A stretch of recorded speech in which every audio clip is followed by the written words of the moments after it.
Good afternoon, everybody. We are on the Regents Canal in London, East London.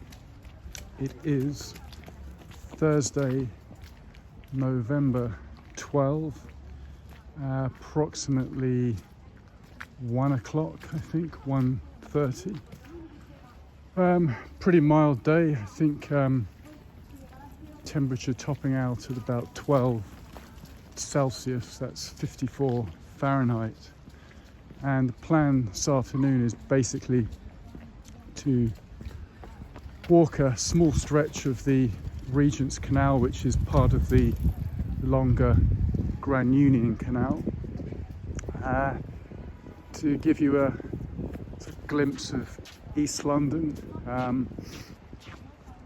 Bit of a departure from my usual walks. Was in Epping Forest yesterday, in the process of uploading a video on that. Very different part of London, and this will again be something different.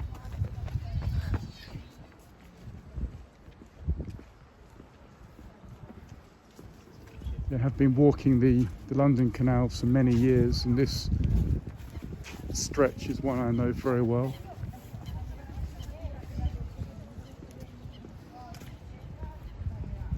Forecast for the next few days, I think, is rain, so the idea was to get some filming done this afternoon before the rain comes in.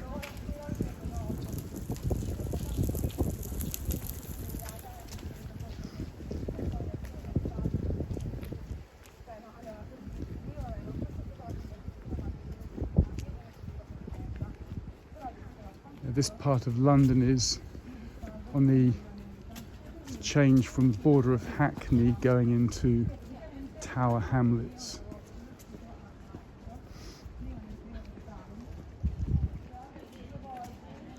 Started my walk at Cambridge Heath Station, and will probably film until we get to Limehouse Reach, which is actually the end of the start of the canal and the beginning of the River Thames. As you can see, a fair number of people out today. It's a pretty pleasant day for a canal side walk.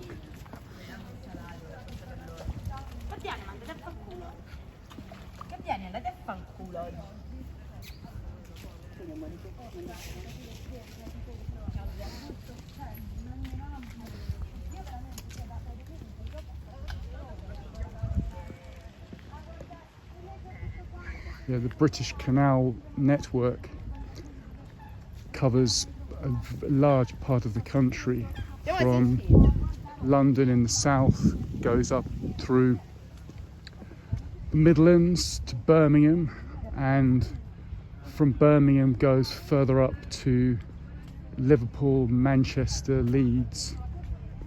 The various parts of the entire network have their own names. So you've got what I'm on now, which is part of the Grand Union Canal, and that runs all the way up to Birmingham, and then from there various other names for the extended canal network.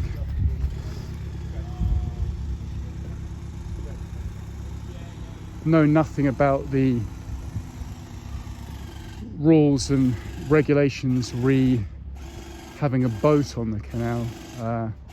My interest is purely the towpaths and walking the towpaths.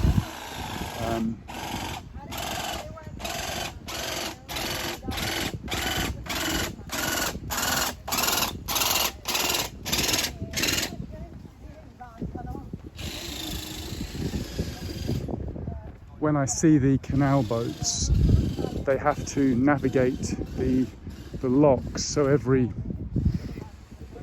not sure if it's a mile or part of a mile, maybe less than that, you'll see another lock. In fact, it is less than a mile. You'll see another lock in which the boat needs to pause, and they need to change the level of the water yeah, to me it's pretty fiddly. I think you have to be a boat enthusiast to appreciate that. It's certainly time consuming if you're having to stop and start at a series of locks.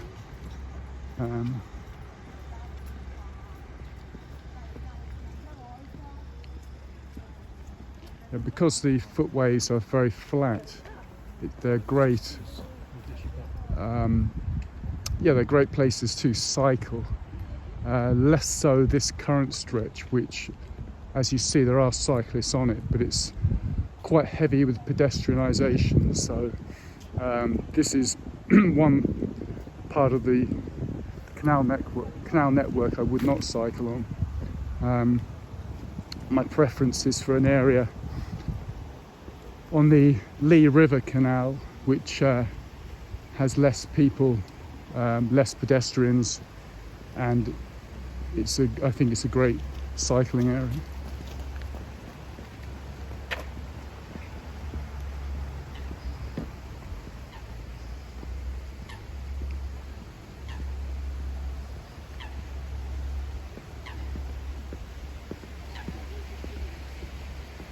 Let's have a look at some canal details.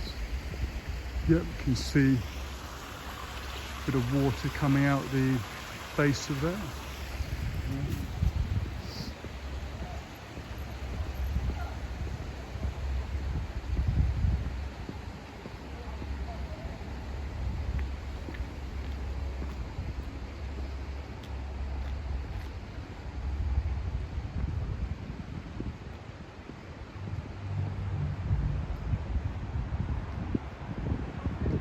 Yeah, maybe because of my star sign, Pisces, I've always had a love of being a big fan of the water. So when it comes to cities, always appreciate the cities with a river or canal network. On my travels, I suppose I would identify New York City as being great for the waterside walks, walking there along the East River and the Harlem River. Definitely on my list of favourites. Mentioned Birmingham earlier. That's a place that is on my list to visit. Again, I feel I need to do that city in several trips. It's pretty famous for its canals there. In fact, it has been said that there's more canals in the Birmingham city area than Venice. They ain't the prettiest though. Personally, I like the sort of rougher sort of side to the canals, the old warehouses, perhaps some derelict buildings, some signs of past industry, and then in amongst that mix you'll see signs of gentrification, some modern housing, some usually quite costly, pricey new builds and converted warehouses along the sides of the canals.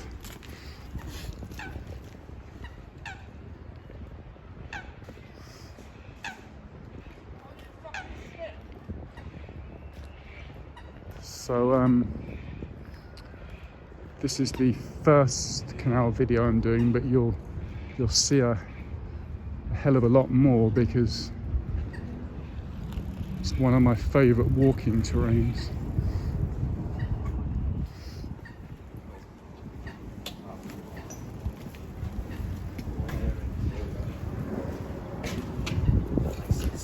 Okay.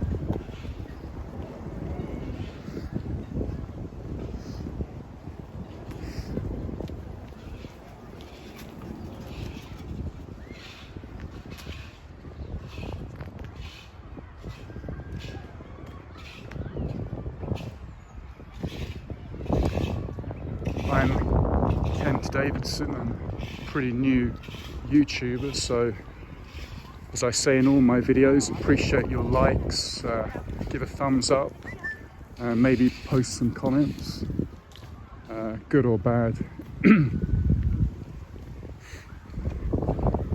Do enjoy a bit of banter, a bit of lively debate, so if you've got some humour to share, that is always welcome, especially in these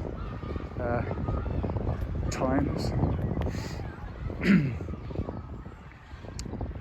Looking at my diary this morning, it looks like it's exactly 3 weeks, 21 days until the 2nd of December, when apparently the restrictions should ease, the main restrictions being the closing of what they call non-essential retail, but more specifically the closing of indoor eating and drinking places, pubs, cafes, restaurants.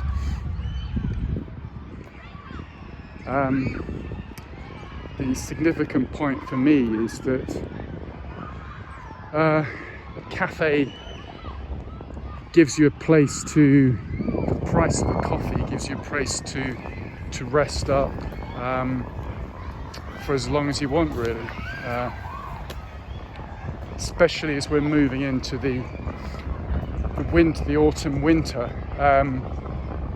If conditions are inclement and it's pouring down with rain, you probably want to be inside. And also, I'm thinking about the many students, London students, etc. You know, you might not have too much personal space in your shared accommodation or your student flat, and I can certainly observe that many cafes are packed with students working on their laptops, their iPads, their iPhones, and it's a space to do that, to study, to work, to read. And it's a real blow when the restrictions involve cutting off these sort of spaces. So I won't be alone in really hoping that it's a genuine relaxation on the 2nd of December, and then we can sort of proceed from there. The other aspect is, of course, what do you do about the toilet situation? Well, for myself, I've certainly been drinking less liquids.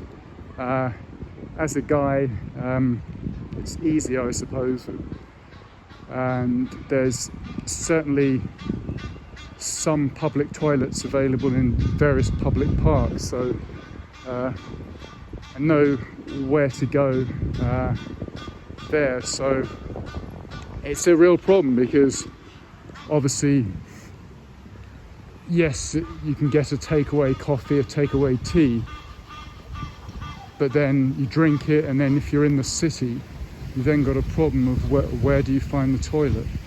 So yeah, let me know your thoughts on that.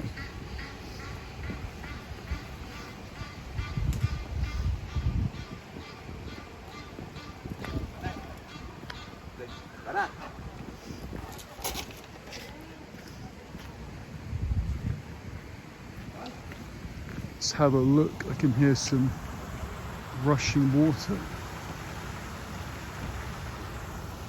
So you can see this green algae that's formed on the surface. It happens. If I can zoom in on that for you.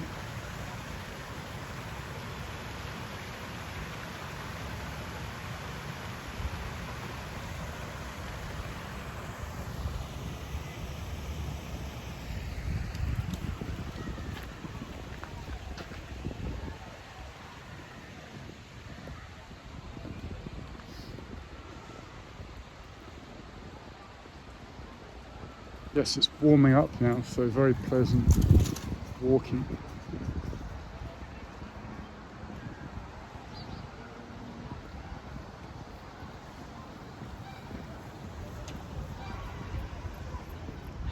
terms of other cities with interesting canal networks, there's a few that are on my list, certainly Paris being one. Particularly interested in the area sort of north of the Canal Saint-Martin. I think it's called the Canal de l'Orque. That is again sort of going through some partly gentrified but also semi-industrial districts or banlieues of Paris. So if the travel situation ever returns to anything like normal, that will be 3 or 4 days well spent, I think.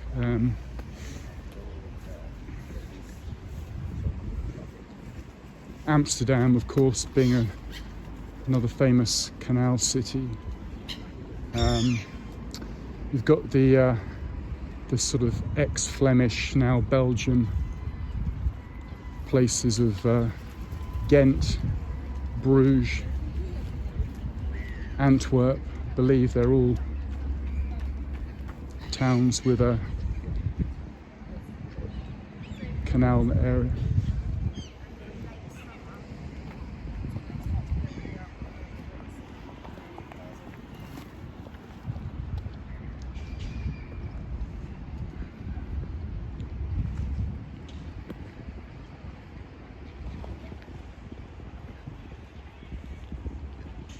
This is an iPhone 11 that I'm using. I could have used the 12, but just staying with 4G at the moment. But let me know what you think of the picture. Have a look at these Canada geese here.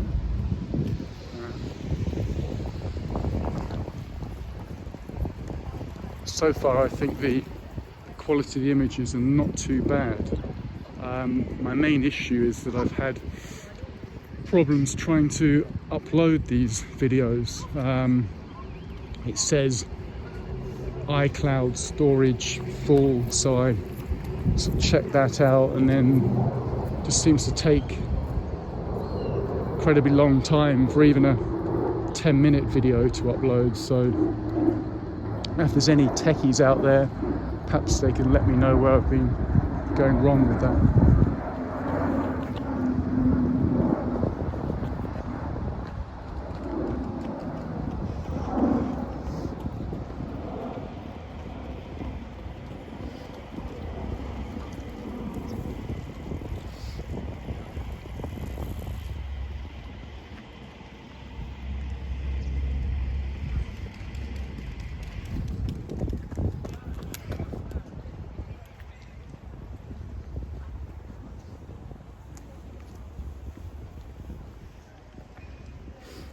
This area, which is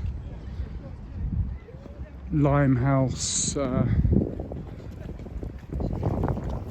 Mile End, merging with Bow and Stepney, has been covered by a school of painters called the East London School, and there's 1 or 2 artists in that school that I'm fans of. Have done some pretty good work painting the landscape here.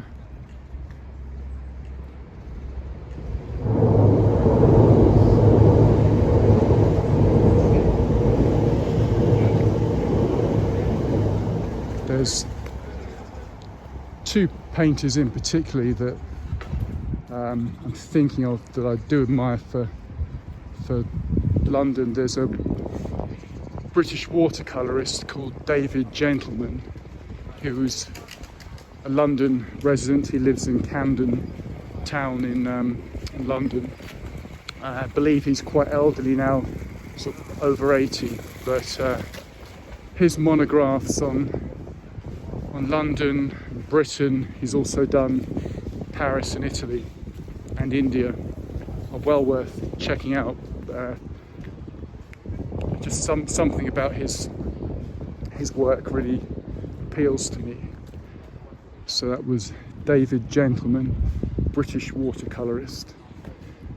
For this immediate area here, there's also a female artist. Her name is Doreen something. I feel bad, I can't remember the surname, but I did see a small sort of retrospective exhibition of her paintings a couple of years ago, and they date from the 1980s through to today. And what I enjoy about her work, she sort of paints the sort of emptiness or the quietude of the city, which I like.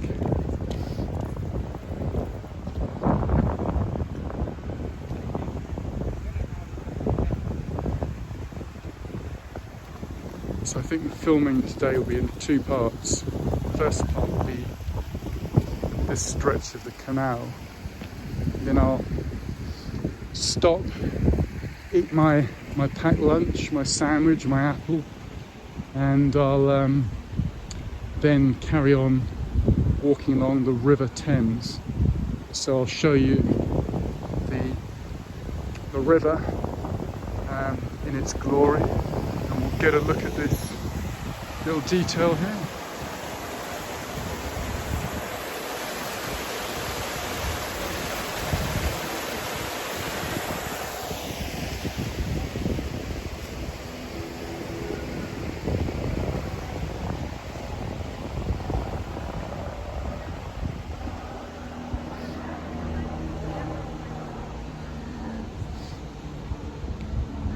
This particular stretch of the canal I must have walked several dozen times, 40, 50 times, mostly because it's the easiest part to get onto from where I live. I take a train to the station of Cambridge Heath, and then it's you're there right by the canal.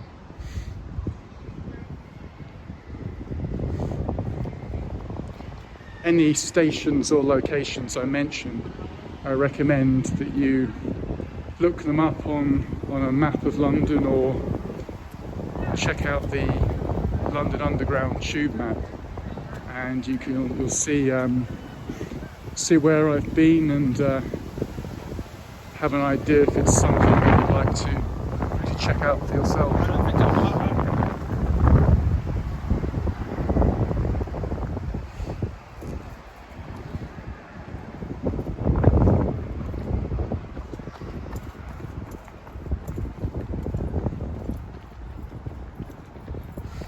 Extremely popular with joggers here, although I did come across something saying that jogging on hard paved surfaces is not good. If you want to jog, apparently you should try jogging on grass. I'm not sure if that's correct.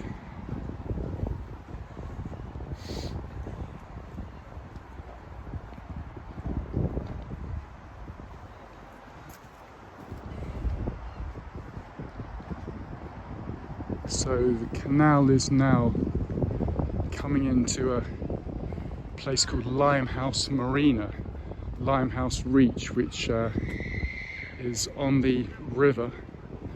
So this is the end of this canal. This is the lower Regents Canal, part of the Grand Union Canal, and I'm going to take you all the way to the river from here. That's when I'll stop for my lunch.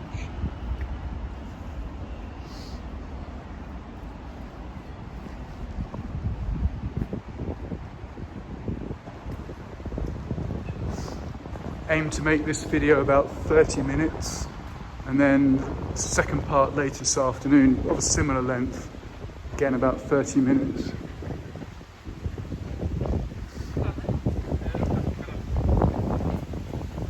But so much detail here on these locks. Love this.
Right, I think I'll pause it there, have something to eat, and then get back to you later with the River Thames.